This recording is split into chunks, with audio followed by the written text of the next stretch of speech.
오늘은 디도서를 살펴보는 이제 마지막 시간입니다.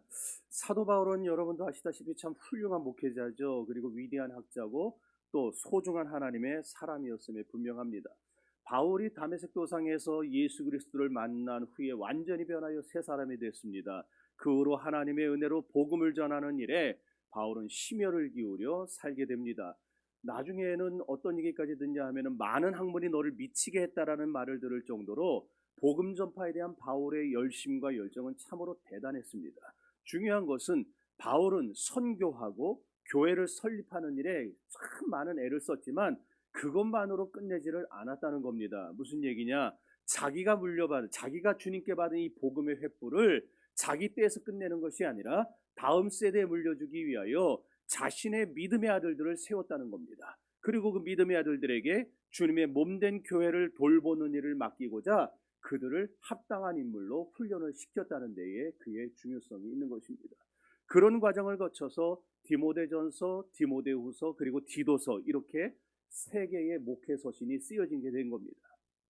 그런데 바울의 선교 행적을 보면 바울은 가는 곳마다 바울을 도와주는 사람들이 참 많았어요. 여러분도 아시다시피 디모데 또 디도를 위시로 해서 베베, 브리스길라, 아굴라, 그 다음에 루디아, 에라스도, 그 다음에 바나바 같은 사람들, 초기에는 얼마나 많은 사람들이, 이 외에도 수많은 사람들이, 루포도 있고요. 얼마나 많은 사람들이 바울 주변에 포진하고 바울의 선교 사역을, 바울의 전도 사역을 도와줬습니까? 이렇게 바울은 항상 자기 주변에 동역자들을 두고서 하나님의 일을 했었다는 것입니다. 저도 똑같습니다. 저만이 아니라 모든 하나님의 일을 하는 사역자들이 다 똑같겠죠. 혼자 목회하는 게 아닙니다. 목사가 혼자 목회하는 게 아니라는 거예요. 저를 도와주는 우선 부교역자가 있어야 되는 것이고, 또 찬양도 제가 다 해버리면은 어떻게 하겠어요? 제가 견뎌내겠습니까? 방송도, 재정도, 봉사도 다 그 달란트에 맞는 분들이 자기 자리를 차지하고 저를 도와주니까 제가 그나마 이렇게 버텨가고 할 수 있는 거예요. 그런 점에서 성심성의껏 저를 도와주는 여러분들 때문에 제가 참 이 일을 감당할 수 있고, 또 이렇게 좋은 여러분들을 보내주셔서 하나님의 은혜에 감사할 뿐입니다. 자기들한테 감사하다고 해도 참 아멘도 안 하고. 어쨌든 바울이요, 온 세상 사람들을 그리스도 앞으로 인도하고자 하는 큰 비전과 꿈이 있었어요. 그래서 바울이 여기서 머물지 않고, 그레데에 머물지 않고 더 복음 전하기 위해서 아직까지 복음이 들어가지 않은 땅으로 들어가고자 하는 그런 열심을 품고 새로운 사역지를 향해 떠날 마음을 품게 됩니다. 그리고 이제 기약한 날이 도래했어요. 그래가지고 떠나는 날이 다가왔을 때에 디도를 그곳에 남겨두게 됩니다. 디도를 남겨둔 이유는 유추가 가능하죠. 아마도 바울과 디도를 통해서 복음을 듣고 예수 그리스도를 영접하게 된 그 초신자들 계속 양육해 가야 될 거 아닙니까? 그런데 그들이 알지 못하는 새로운 사람, 전혀 새로운 사람을 데려다 놓으면은 어떻게 되겠어요? 물론 거기서도 또 새로운 은혜가 있고 하겠지만 서로 적응해 가려다 보면 시간이 걸려요. 또 마음을 여는데 또 오랜 시간이 걸립니다. 여러분들도 제가 한 번 신방하고 두 번 신방한다고 저한테 있는 속얘기 다 하지 않잖아요. 10대 번 해야 그제 가서 속에 있는 걸 이만큼 얘기합니다. 바울이 전혀 생판 모르는 사람을 그레데 섬에 놔두고 갔다고 해보세요. 그레데 섬 사람들이 그런 사람의 목회를 따라서 또 순종하고 신앙이 자랄 수 있었겠는가. 그래서 바울이 생각할 때에 그레데 교인들에게 익숙한 디도를 남겨두는 게 훨씬 더 효과적이구나. 디도를 통해서 양육해가는 게 선교에 더 큰 은혜를, 능력을 발휘하겠구나, 그렇게 생각했던 것 같습니다. 그렇게 해서 그레데에 남겨진 디도는 바울의 권면대로 장로를 세우게 되고 그리고 교회를 세워나가게 됩니다. 그러니까 단순히 개인의 신앙이 자라는 데서 그치지 않고 이제 갓 세워진 그레데 교회를 좀 더 견고하게 만들기 위해서 디도를 그레데에 남겨뒀다 이 말입니다. 이렇게 해서 디도는 바울의 뒤를 이어서 바울의 후임 목회자로 제2대 담임 목사로 그레데 교회를 목양하게 된 것이죠. 여기서 우리가 중요한 사실 하나를 발견하게 됩니다. 사람이 세상에서 누릴 수 있는 그 무엇보다 소중한 보람은 뭐냐? 내가 누군가에게 복음을 전해서 그 사람이 예수를 믿고 그리고 계속해서 주님 안에서 자라가는 모습을 보는 것, 그것이 가장 소중한 보람이라는 겁니다. 여러분이 만약에 이 세상을 떠날 때에 오직 한 가지만 남겨두고 떠날 수 있다고 한다면은, 그리고 가장 가치 있는 것, 가장 존귀한 것을, 가장 귀한 것을 남겨두고 떠날 수 있다고 한다면은, 여러분은 과연 무엇을 이 세상에 남겨놓고 떠나시겠습니까? 저도 그리고 여러분도 디모데를 남기는 인생을 사시기를 바랍니다. 디도를 남기는 인생을 살다 가셨으면 좋겠습니다. 여러분들이 세상에 많은 돈을 남기고 좋은 집을 남기고, 그리고 여러분들이 어느 자리까지 올라갔다, 내가 이 정도 높이까지 올라갔다, 그런 걸 남기는 게 아니라 여러분 때문에 예수를 믿고, 여러분 때문에 예수를 알고, 여러분 때문에 천국의 시민이 된 디모데와 디도를 남겨두고 떠나는 인생, 그런 인생이 가장 보람 있는 인생인 줄로 믿습니다. 진정 우리의 전생애를 통해서 단 한두 사람만이라도 우리가 신앙적으로 깊은 영향력을 끼쳐서 복음으로 또 다른 사람들에게 영향을 줄 수 있는 믿음의 자녀들을 남기고 떠날 수 있게 되기를 주의 이름으로 축원합니다. 우리는 디도서를 살펴보면서 바울이 디도에게 아직 복음을 받아들이지 않은 그레데 섬 사람들을 포기하지 말라고, 그들이 비록 거짓말쟁이고 자기 배만 위하는 자들이고 포악한 자들이지만 그런 그들을 포기하지 말고 계속해서 잘 돌봐줄 것을 권면하는 모습을 보게 됩니다. 뿐만 아니라 처음으로 예수를 믿고 교회에 출석하기 시작한 이 초신자들이 그레데 교회의 대부분이었는데, 그런 그레데 교회가 든든히 세워지기를 바라는 바울의 애타는 심정 또한 우리는 디도서를 통해서 그런 바울의 마음을 아주 잘 발견하게 됩니다. 여러분, 물론 누군가에게 전도해서 예수를 믿게 하고 신앙만 넣어주면 됐지, 그 다음은 우리 몫이 아니다라고 말하는 사람이 있을지 모릅니다. 맞는 말입니다. 잘하게 하는 것은 우리의 몫이 아니죠. 잘하게 하는 건 하나님의 몫이고 성령의 몫입니다. 우리의 몫은 씨 뿌리고 물을 주는 거겠죠. 자, 그러면 바울이 그걸 몰랐겠습니까? 그 말을 한 사람이 바울이에요. 성령이 감동 주셔서 그 말을 전한 사람이 바울인데 바울이 그걸 몰랐겠냐고요. 그럼에도 불구하고 바울은 그레데 사람들이 예수를 믿을 뿐 아니라 교회 안에서 깊이 뿌리를 내리고 그 교회 안에서 든든히 교회를 세워가는 믿음의 사람들로 자라나는 것을 간절히 소망했다라는 것입니다. 왜?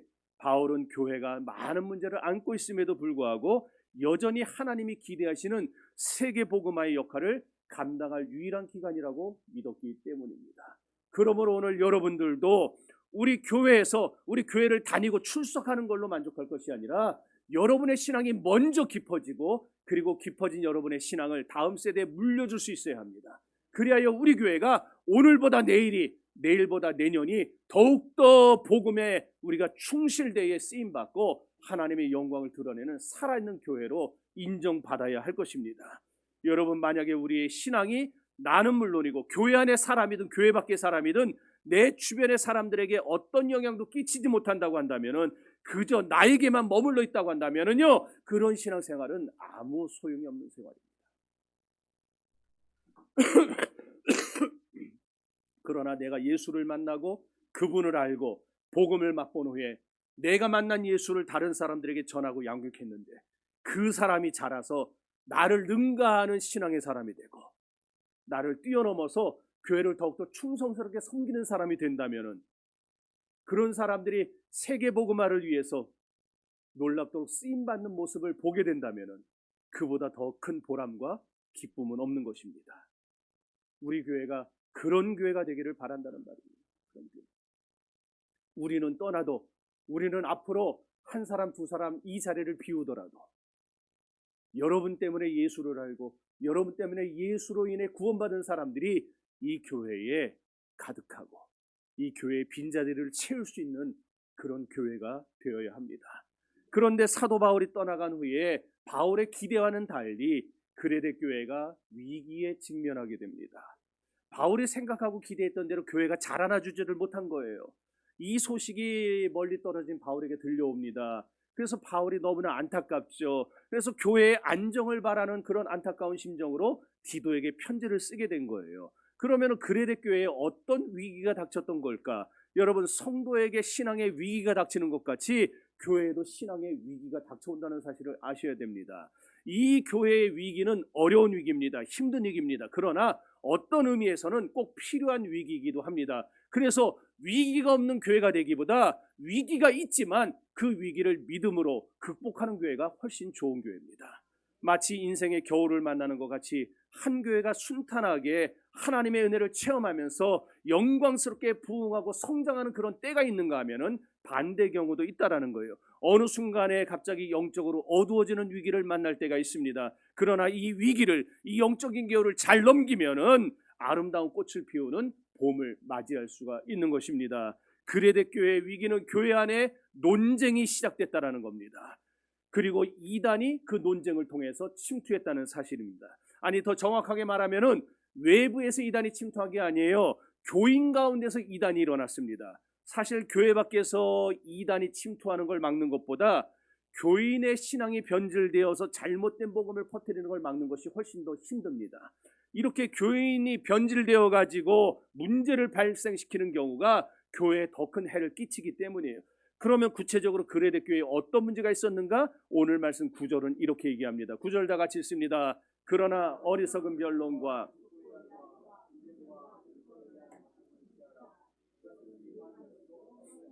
아멘.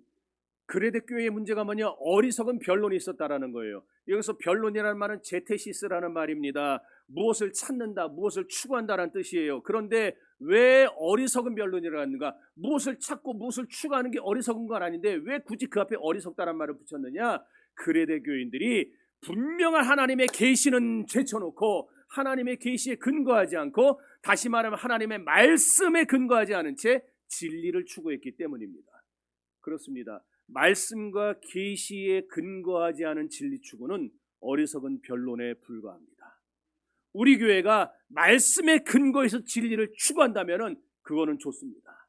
그러나 말씀은 제쳐놓고 하나님의 계시는, 하나님의 진리는 우리가 저 뒤에다 처박아둔 채 우리가 쓸데없이 이야기하고 나누는 모든 것들은 다 헛된 변론일 뿐입니다. 그리고 바울은 족보 이야기를 하는데, 여기서 말하는 족보는요, 여러분들이 익히 알고 있는 여러분 가정에, 여러분 가문에 있는 족보를 말하는 게 아니에요. 조상들의 이름을 적어놓은 족보가 아니고, 그럼 뭐냐? 히브리인들은요, 구약시대 인물들에 관해서 성경이 말하지도 않은 이야기들, 일종의 신화, 전설 같은 것들을 꾸며서 그것을 부풀려서 말하는 잘못된 습관들이 있었어요.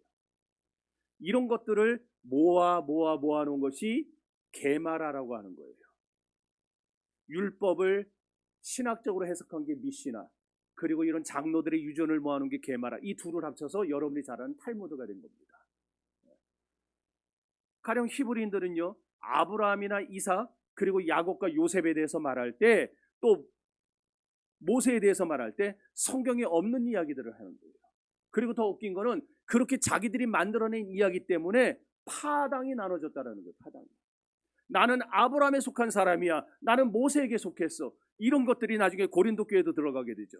나는 게바파야, 나는 그리스도파야, 나는 아볼로파야, 나는 바울파야. 이거 어떻게 해서 그런 일이 벌어졌느냐? 왜 이방 교회에 그런 일이 벌어졌느냐? 히브리인들이 들어가서 그딴 짓을 하게 만들어 놓은 거예요. 교인들이 이단적인 사설을 거기다 퍼뜨린 거예요. 교인들이 가서.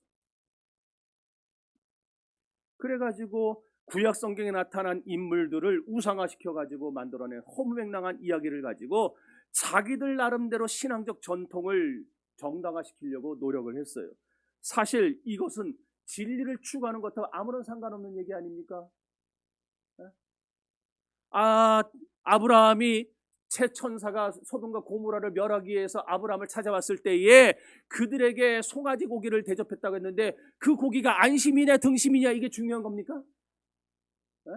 사태를 대접했든 국거리를 대접했든 뭐가 중요합니까? 근데 자기들 마음대로 이 고기를 대접했다, 이 고기를 대접했다, 그런 거 갖고 싸우는 거예요. 정신 나간 짓이죠. 결국 이것은 허황된 이야기를 근거로 어디까지 발전되느냐? 자기 주장을 고집하는 모습으로 발전하게 됩니다. 그래서 내 주장을 들어주지 않으면 적이 되는 거예요. 같은 교회를 다니고 있지만, 같은 예수를 섬긴다고 하지만 저짝에 앉은 사람을 이 짝에 있는 사람은 쳐다도 안 봐요. 왜? 왼수니까. 그런 신앙생활을 했어요. 그런 신앙. 그러다 보니 자연스럽게 무슨 일이 벌어지게 되겠어요? 교회 안에 분쟁이 생기겠죠. 안 그렇겠어요? 이 짝에서 집사님 쳐다보지도 않는데, 에? 그 쳐다볼 때면 여기서 눈 깔아라, 얼굴 돌려라, 이런 식으로 하면 어떡할 거예요? 계속 한두 번도 아니고. 감정 상해요. 감정만 상합니까? 결국 그것이 교회 안에 당을 만드는 거예요. 분쟁하게 됩니다. 왜 이렇게 분쟁이 그레데 교회 안에 생겼다고요? 어리석은 변론 때문에, 쓸데없는 것 때문에, 진리가 아닌 것을 진리인 것 마냥 그거 가지고 고집하다가 자기 주장만이 옳다고 하다가, 그러다가 이런 분쟁이 생기게 됩니다. 잠언 17장 14절은 이렇게 말씀합니다. 다투는 시작은 방축에서 물이 새는 것 같은즉 싸움이 일어나기 전에 시비를 그칠 것이라. 여러분, 우리 교회 안에 싸움이 일어날 것 같으면요, 먼저 그칠 줄 아는 지혜로운 성도들이 되셔야 됩니다. 부부싸움도 그러잖아요. 딱 그 직전에 멈추면 되는데 그 직전에 못 멈춰가지고 싸우는 거 아니에요. 뭐 한 번도 안 싸워본 사람들처럼 그런 얼굴을 하고 있어요. 디모데후서 2장 23절도 말합니다. 어리석은 무식한 변론을 버리라. 이에서 다툼이 나는 줄 알미라. 쓸데없는 얘기하다 보면 싸움이 나게 돼 있는 거예요. 그러니까 교회에서도요, 교회에서는 쓸데없는 농담 같은 거 하면 안 돼요. 전도회 모였을 때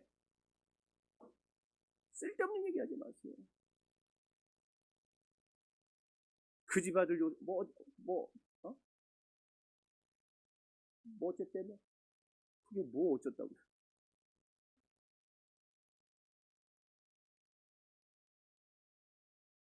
교회 안에서는요, 은혜로운 말만 하시고 덕이 되는 말만 하시고 세워주는 말만 하셔야지, 쓸데없는 변론하면은 교회는 깨집니다.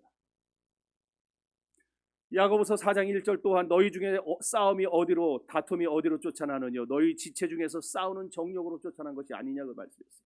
그러니까 신구약 성경을 어디를 보더라도요, 다투지 말아라, 싸우지 말아라고 했지, 다투어라, 싸워라, 잘 싸운다, 그런 구절이 한 군데도 없다라는 겁니다. 성경 다 뒤져서 여러분 찾아와 보세요. 하나라도 찾으면 내가 1억 드립니다. 싸우라고 한 구절 찾아오면 내가 1억 드립니다. 이제부터 오늘부터 또 그것만 찾는 사람도 나온다. 이제 또 성경은 싸우지 말라 그랬어요. 다투지 말라 그랬어요. 그런데 그레데 교인들은요, 다퉜어요. 뭘 가지고 다퉜느냐? 쓸데없는 율법 가지고 다퉜어요. 여러분, 율법에 두 가지 이단이 있습니다. 율법에. 우리는 율법주의 하면은 그냥 다 하나로 하는데, 율법에 두 가지 이단이 있었어요. 하나는 갈라디아서에서 소개가 됐는데, 우리가 알고 있는 율법주의. 율법주의란 뭐냐면 한마디로 우리가 예수를 지켜야 구원받는 것만이 아니고 율법도 반드시 지켜야 구원을 받을 수 있다. 그러니까 예수 믿으면 구원받는다라는 것을 취소한 게 아니에요. 그걸 부정한 게 아닙니다.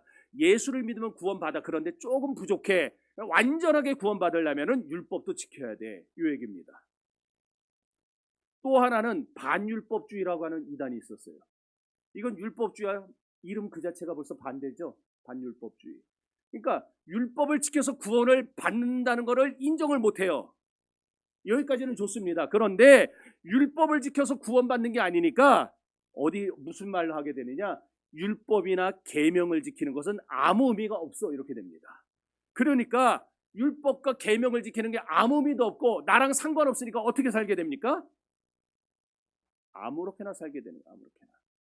도덕적인 방탕을, 그 다음에 타락을 정당화시키는 그런 사상이 바로 반율법주의였어요. 오늘날 한국교회에 이 두 가지 이단들이 다 들어와 있습니다. 뭘 해야 구원받는 것 같이 얘기를 하고, 아니면 일각의 어떤 교회는 율법은 없다, 율법은 폐기됐다고 그냥 마음대로 살아도 되는 거예요. 그렇지 않습니다. 율법주의도 이단이고 반율법주의도 이단입니다. 그래서 바울의 서신을 보면은 바울은 그 둘을 다 정죄했던 거예요. 그러면 율법에 대한 가장 복음적이고 성경적인 접근은 뭔가? 율법을 지켜서 구원받지 못한다면 어떻게 해야 우리가 구원을 받는가? 우리가 알고 있는 대로입니다. 오직 믿음으로만 구원을 받습니다. 누구를 믿어요? 예수입니다. 다른 거 믿어서 구원받는 게 아닙니다. 천하 인간의 구원받을 만한 다른 힘을 우리에게 주신 일이 없습니다. 우리는 예수를 믿음으로 구원을 받습니다. 그러면 믿음으로 구원받은 사람과 율법과의 관계는 어떻다라는 거예요. 지난 철야 시간에도 말씀을 드렸지만은 우리는 예수 그리스도를 믿음으로 말미암아 구원을 얻지만, 그러나 예수님은 율법을 폐기한 게 아니라 완성하셨습니다. 그렇기 때문에 율법은 오늘날 저와 여러분과 아무 상관없는 죽은 법이 아니에요. 여전히 지켜야 되는 살아있는 법입니다. 그러나 율법을 지켜서 구원받는 건 아니기 때문에 우리 기독교는, 오해하지 마십시오, 기독교는 율법을 지키는 동기가 다른 거예요. 구원받기 위해서 율법을 지키는 게 아니라 구원받았으므로, 구원받아서 이미 천국 백성이 됐기 때문에 하나님께 감사해서 말씀을 지키는 겁니다. 그레데 교회 안에 있었던 위기는, 그 원인은 변론과 허황된 이야기로 서로 분쟁하면서 성도의 교제가 실패했기 때문입니다. 뿐만 아니라 우리가 정말 무엇을 믿어야 되는지, 우리가 어떤 교리를 정확하게 믿어야 되는지를 가르쳐주는 그런 교리적인 교육에 실패했기 때문이에요. 그래서 제가 교리를 가르칩니다. 웨스트민스터 신앙고 소요리 분다, 이거 준비하는 게 보통 시간 걸리는 거 아닙니다. 철야 나오시는 분들은 아시겠지만, 우리 희랑 목장 다음 1년에 2번입니다. 각 목장들 1년 2번 철야할 때 좀 나오세요들. 철야 안 나오시는 분들 1년에 2번 철야도 못 나옵니까? 1년에 2번 철야 동원 좀 하려고 특송을 만들어 놨더니 똑같이 나오는 사람은 나오더라고. 그러지 마세요. 나와서 기도하셔야 됩니다. 교리 배우셔야 됩니다. 여러분이 지금 잘 믿는 것 같죠? 잘 하시는 것 같죠? 그렇지 않아요. 우리는 계속 배워야 됩니다. 계속 배워야 돼요. 저도 제가 철야 때 고백했죠? 이번 주에 저도 가서 언약을 다시 배우고 왔어요. 1박 2일 동안 숙소 잡아놓고 내 돈으로 밥 사 먹어가면서 등록금 내고 1박 2일 동안에 합신 측, 고신 측, 총신 측 교수님들 6분이 와가지고 그분들 밑에서 언약을 다시 배웠어요. 그래서 내가 새롭게 깨달은 게 있어가지고 말씀드렸잖아요. 저도 끊임없이 배웁니다. 여러분도 배우셔야 돼요. 배우셔야 돼요. 네. 여러분, 그럼 사도 바울이 그레데 교회 위기를 어떻게 극복해야 한다고 가르쳤는가? 첫째는 무익한 논쟁을 그치고 유익을 나누는 나눔 공동체가 되어야 한다고 했어요. 그럴 때 교회의 위기가 극복되는 것입니다. 8절과 9절 다시 읽어봅니다.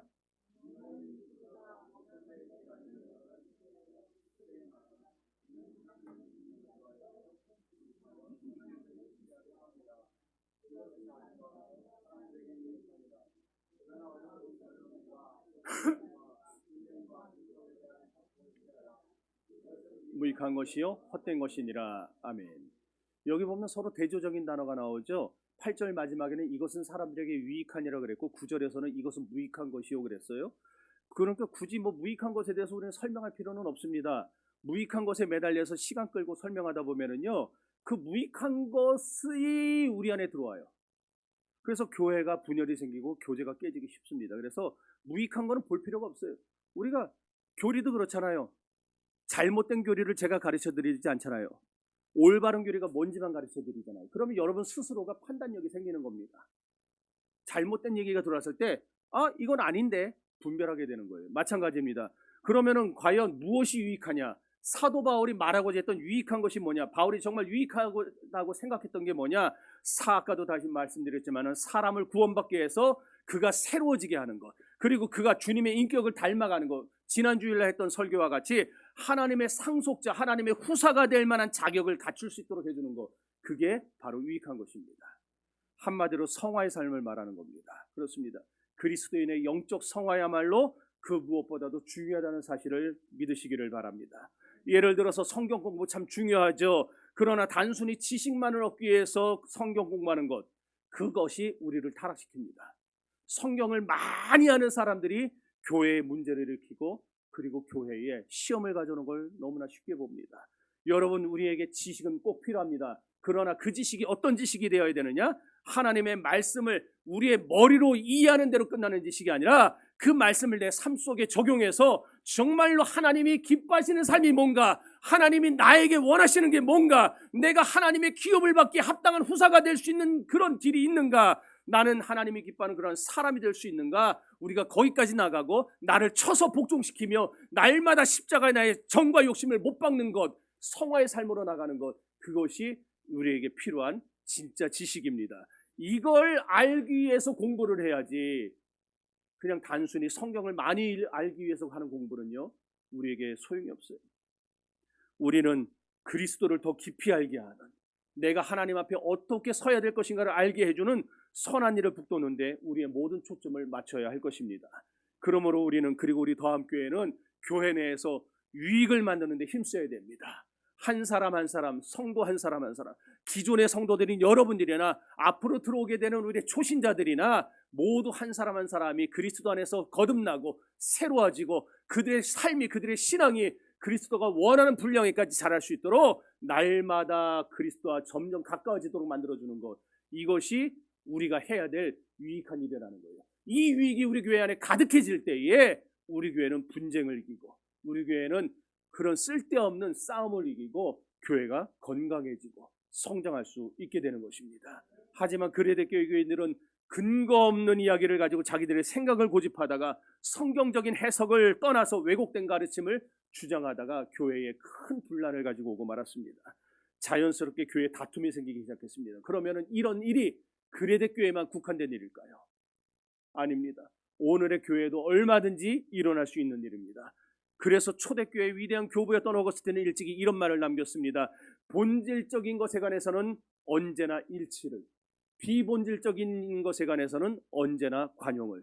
사랑하는 성도 여러분, 우리가 신앙생활하는 데 있어서 가장 중요한 것은 사람이 어떻게 구원받을 수 있느냐, 또 예수는 누구시냐라는 문제입니다. 그러니까 결국 같은 말이죠. 예수님이 누구시냐? 예수님은 하나님의 아들이요 우리의 구세주입니다. 그 예수를 믿어야 구원받습니다. 이건 본질입니다. 이건 우리가 강한 목숨 걸고 지켜야 될 진리입니다. 그러므로 이 본질은 다른 거랑 바꿔서는 안 돼요. 본질을 바꾸면은 이단입니다. 그러나 본질적이 아닌 것에 대해서는 얼마든지 의견이 달라질 수 있어요. 그렇잖아요. 교회 리모델링 하는데 교회에 우리는 커튼이 없지만 커튼 색깔을 연두색으로 할 것이냐 자주색으로 할 것이냐, 그건 비본질입니다. 꼭 자주색으로 해야만 그리스도의 피를 상징합니까? 요즘 같은 시대에 연두색 하면 화사하고 좋지 않아요? 커튼이 무슨 색이, 그게 뭐예요 그게? 제가 말씀드렸죠 얼마 전에. 커튼 색깔 때문에 교회가 3,000명 교회가 둘로 쫙 갈라졌어요. 환장해요.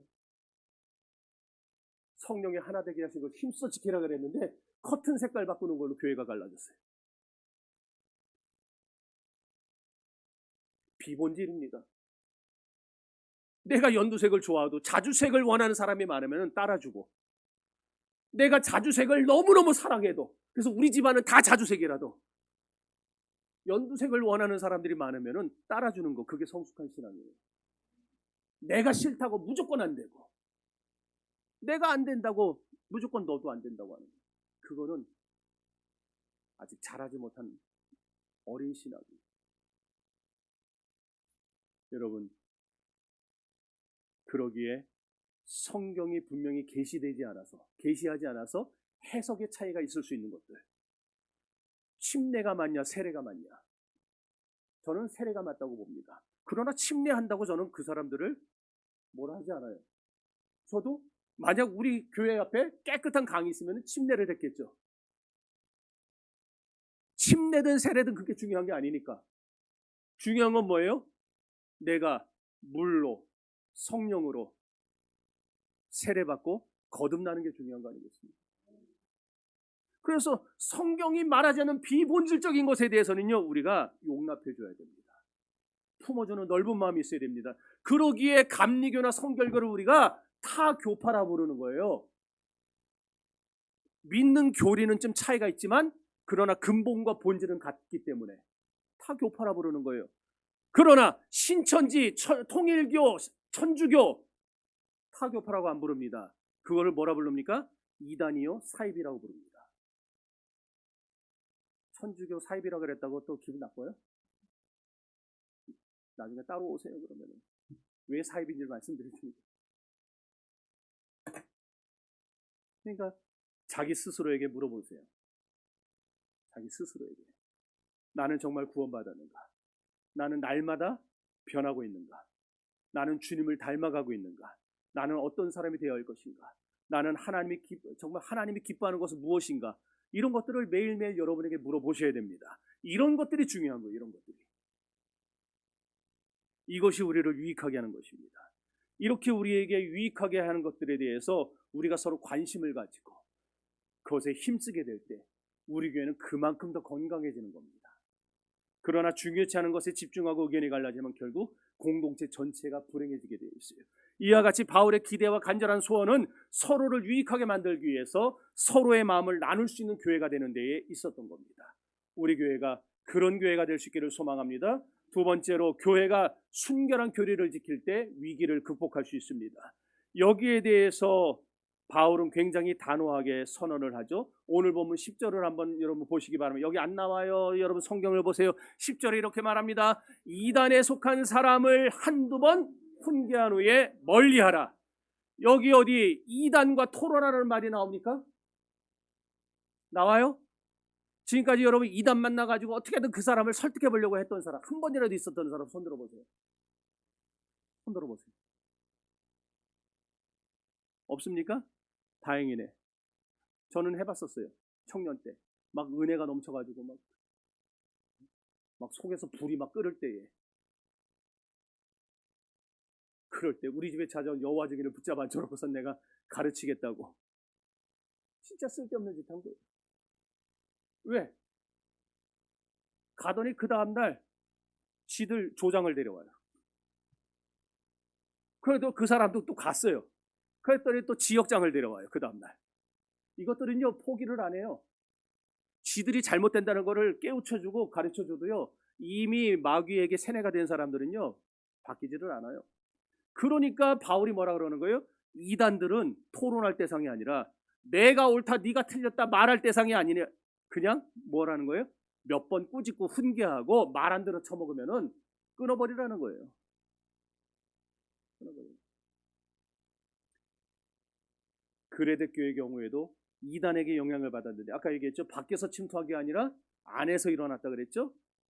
그러니까 더 힘든 상황입니다. 밖에서 들어온 인간이라면은 잘라내기도 쉬운데 여러분 우리 더함교회에 벌써 20년 이상 다니는 어떤 분이 어느 날 갑자기 교인들 만나가지고 일로 와봐 목사님이 설교했는데 이상한 것 같아 이러면서 이단적인 사설을 가르치는 게 네이다에 걸렸어요. 권면합니다. 안 들어요. 결국 끊어내야 되는데 뭐예요? 쫓아내야 되는데 그러면 쫓아낼 때 교인들이 가만히 있겠어요? 저분이 우리 교회 몇 년 된 분인데 저분이 우리 교회 헌신한 게 얼만데 이러면서 반항하는 사람이 나온다니까요. 왜 이렇게 심각하게 쳐다봐요 저를?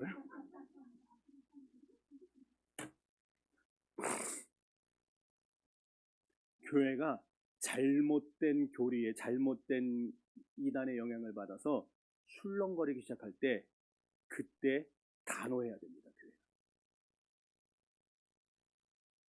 바울이 사랑이 없던 사람이었을까요? 여러분 한번 말해보세요. 바울 사도가 사랑이 없는 사람이니까 그냥 이단들 그냥 몇 번 꾸짖고 말 안 들으면 쫓아내 그렇게 얘기했을까요? 바울이 어떤 사람이었는지 우리 언제였죠? 설교를 하도 많이 해가지고 내가 지금 지난번에 베드로전서 하기 전에 뭐 했지 우리가 수요일날? 어쨌든 거기서 로마서에서 했었죠. 로마서에서 했네. 로마서에서 뭐라고 그랬어요? 자기 동족들 어떤 동족입니까? 바울을 지금 죽이려고 하는 동족들이에요. 바울을 죽이기 전에는 먹지도 자지도 않겠다고 하는 인간들이에요. 사랑할 수 있어요? 그런데 바울이 뭐라 그럽니까? 차라리 내 이름을 생명책에서 지워주시는 한이 있더라도 저 사람들 정신 차리고 예수 믿게 해달라고. 그런 간구를 했던 사람이 바울 사도예요. 근데 사랑이 없다고요? 사랑이 없어서 이단들에게 이렇게 말을 했다고요? 너무너무 사랑하지만 그 이단들이 교회를 쑥대밭 만들 게 보이기 때문에 잘라내라 그런 거예요. 그렇게 사랑을 강조하던 바울이 그래서 교리적인 순결면에 있어서만 그는 언제나 타협하지 않고 단호한 태도를 보였던 겁니다. 성도 여러분, 사랑이 뭡니까? 사랑은 계명을 지키는 겁니다. 선한 선생님이요, 율법이 뭡니까? 가장 큰 계명이 뭡니까? 물어봤더니 주 너의 하나님을 사랑하고 내 이웃을 내 몸과 같이 사랑해라. 이것이 율법이요 선지자라. 참된 사랑은 우리로 하여금 하나님을 사랑하게 하고 그리고 우리로 하여금 하나님의 말씀에 순종하는 사람이 되도록 만드는 것입니다. 그러므로 하나님을 사랑하고 하나님 말씀에 순종하는 사람은 잘못된 마귀의 이야기에 절대로 여지를 두지 않습니다. 아무리 아프더라도, 아무리 내 팔다리를 끊어내는 고통이 따르더라도 교회에 이단 사설이 들어오는 것을 막아냅니다. 다리가 썩어가는데 다리 아깝다고 그냥 놔둘 사람이 있습니까? 잘라내야 돼요. 이 다리 아깝다고 놔두면 언젠가는 양쪽 다리 다 못 쓰게 되는 날이 옵니다. 한 다리로라도 갈 수 있는 거를 이제는 두 다리 자르고 기어다녀야 되는 거예요. 그것도 놓치면은 온몸에 장기까지 다 썩어갑니다. 썩는 지체는 안타까워도 빨리 자를수록 다른 지체에 손해를 덜 끼치게 되는 것이죠. 이게 바로 교회의 영적 순결을 지키는 방법입니다. 바울만 그런 게 아니었어요. 사랑의 사도 요한은 아예 별명이 사랑의 사도잖아요. 요한이 이렇게 말을 하면 요한도 경고를 했어요. 요한이서 1장 9절과 11절입니다.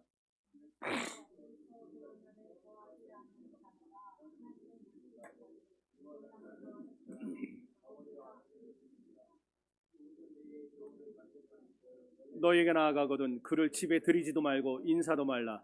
그에게 인사하는 자는 아멘. 그리스도의 계명과 말씀을 변곡하는 자들은 집에 들이지도 말라는 거예요. 인사도 하지 말랍니다. 이단에게 인사하는 것조차 말하는 거예요. 이단들의 악행에 참여하는 겁니다. 그러니까 여러분 이웃에 이단 있거든 그 사람하고 괜히 관계 만들지 마세요.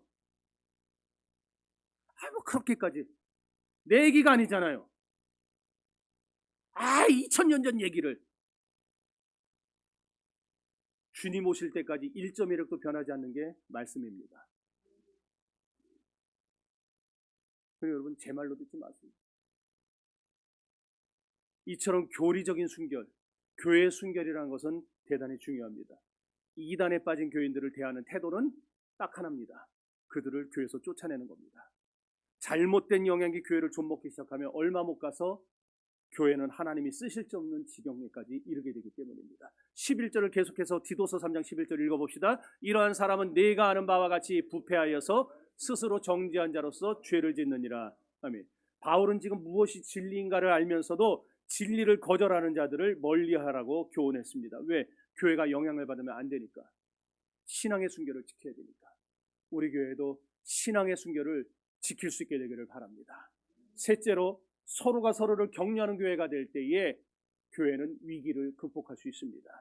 바울은 그레데 교회 문제를 해결하기 위해서 디도를 니고볼리로 부릅니다. 대신에 아데마와 두기고를 그레데 교회에 파송합니다. 또 교법사 세나 아볼로도 함께 보내게 됩니다. 그러면서 14절에 보면은 또 우리 사람들도 열매 없는 자가 되지 않게 하기 위하여 필요한 것을 예비하는 좋은 일에 힘쓰기를 배우게 하라고 말씀합니다. 성도 여러분, 우리는 지도자를 잘 섬기면서 교회를 지켜나가야 하겠습니다. 그리고 훗날 열매를 가지고 주님 앞에 설 수 있어야 하겠습니다. 바울이 그레데 교회 하나를 바로 세우기 위하여 얼마나 애를 썼습니까? 여러분은 디도서를 통해서 어떻게 해서든지 한 사람 한 사람의 믿음을 바로 세우기 위해 애쓴 바울의 그 뜨거운 심정을 느끼실 수 있으셨습니까? 정말 우리 교회가 하나님이 기뻐하시는 교회가 되기 위해서 흔들림이 없이 복음 위에 바로 서는 든든한 교회가 되기 위해서 우리는 힘써야 됩니다. 그러기에 이단에 속지 말고 서로 뜨겁게 격려하고 복음 안에서 뭉쳐야 됩니다. 맨 첫 시간에 말씀드렸다시피 디모데전후서와 디도서는 바울 사도의 인생 맨 마지막에 쓰여진 편지입니다. 이때는 바울에게 차디찬 인생의 겨울이 밀려오던 때였습니다. 바울은 인생의 겨울이 밀려오기 전에 자기가 세운 교회들이 복음 안에서 든든히 세워져 가기를, 그래서 하나님의 역사를 감당해 가기를 간절히 소망했습니다. 그러기 위하여 진정 뜨거운 마음으로 간절한 심정으로 기록한 것이 디도서입니다. 사람들은 오늘날 교회를 비난합니다. 교회가 타락했다고 정죄합니다. 그러나 그럼에도 불구하고 여전히 희망은 교회에만 있습니다. 여러분, 우리가 서로 우리 교회가 유익을 나누는 나눔 공동체가 되고 교리적 순결을 지키는 교회가 되고 한 사람의 믿음을 세워주고 격려하는 뜨거운 사랑으로 뭉쳐진 교회가 되어야 됩니다. 그럴 때 우리 교회는 이 지역에, 이 사회에, 그리고 이 나라에 희망이 될 수 있습니다. 우리 교회가 지치고 상한 심령들에게 길이 되어주기를 소망합니다. 이 시대에 찾아온 그런 위기를, 교회에 찾아온 위기를 극복하고 이 땅에 진정한 소망이 되어주기를 원합니다. 그리하여 하나님이 쓰시는 바로 그 교회가 될 수 있기를 주님의 이름으로 축원합니다. 다 같이 기도합시다.